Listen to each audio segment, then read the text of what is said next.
Hello everyone, welcome you to Knowledge Divers. India has started buying discounted oil from Russia and बोला जा रहा है कि India ने रशिया से 3 मिलियन बैरल परचेज किया है. सो आप जैसा कि जानते होंगे कि यूएस ने रशिया पर सैंक्शंस लगा दिए.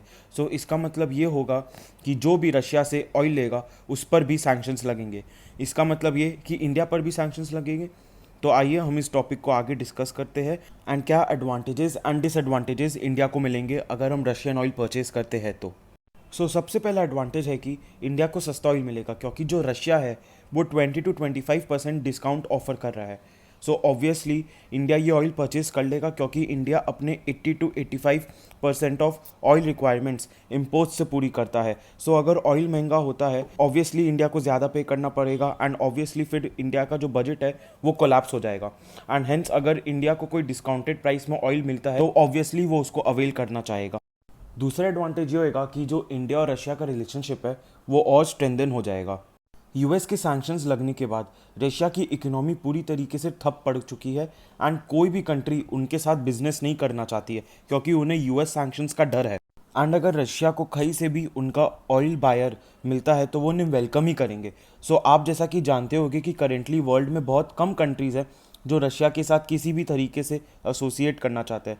अगर इस मुश्किल की घड़ी में इंडिया रशिया की मदद करता है तो रशिया इसे हमेशा याद रखेगा. मोर ओवर इस स्टेप से रशिया अपना डिपेंडेंस इंडिया पर बढ़ा सकता है which is good for India Russia relationship only. Third advantage ये है कि ये पूरा ट्रांजैक्शन रूपी रूबल में होगी. जी हाँ, इसमें डॉलर या यूरो का कोई ट्रांजैक्शन नहीं रहेगा. मगर ऐसा क्यों नहीं इंडिया रशिया के साथ डॉलर यूरो के साथ ट्रेड कर सकता है.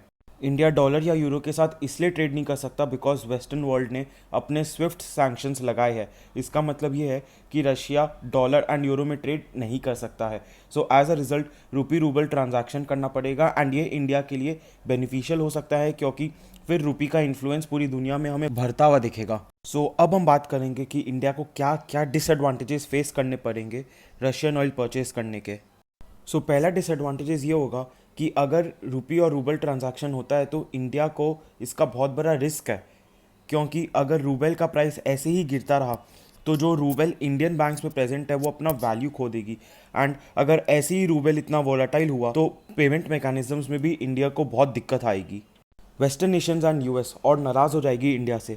अभी already western Nations and US India से नाराज़ है आज इंडिया ने रशिया के खिलाफ यूएन में वोट करने से मना कर दिया था. थर्ड डिसएडवांटेज ये भी हो सकता है कि जो इंडिया को यूएस एंड वेस्टर्न वर्ल्ड से एड मिलती थी वो बंद हो जाए. मगर this won't be a big problem for India because India अभी इतना डेवलप्ड हो चुका है कि वो अपने खुद के एक्सपेंसेस आराम से चला सकता है. And India currently is a net donor of aid rather than being a net receiver. इसका मतलब इंडिया एड ज़्यादा देता है और लेता कम है. मैं ये कहूँगा फोर्थ और सबसे बड़ा थ्रेट जो इंडिया को होगा वो है सैंक्शंस का. हो सकता है कि US and western world India पर सैंक्शंस लगा दे और इसका इम्पैक्ट इंडिया पर बहुत ख़राब होगा एंड इंडियन इकोनॉमी के लिए भी ये एक ख़राब सिचुएशन होगी. एंड हो सकता है कि इंडियन रुपी भी रूबल की तरफ फॉल करे. एंड अगर सैंक्शंस लगते हैं तो India and US and western world के रिलेशनशिप भी ख़राब हो सकते हैं. मगर आई डोंट थिंक कि इंडिया पर यूएस सैंक्शंस लगाएगा एज यूएस ने पहले भी कह दिया है कि वो इंडिया की सिचुएशन पूरी तरीके से समझता है. एंड जब यूएस रशिया पर सैंक्शंस लगा रहा था तभी यूएस ने कह दिया कि हो सकता है कि यूएस की जो फ्रेंडली नेशंस है वो रशियन ऑयल पर अभी बैन ना लगाए. आखिर में मैं यही कहना चाहूँगा कि India was force to take this step because historically देखें तो हम ज़्यादा ऑयल सऊदी अरेबिया, नाइजीरिया या यूएई से परचेज करते हैं.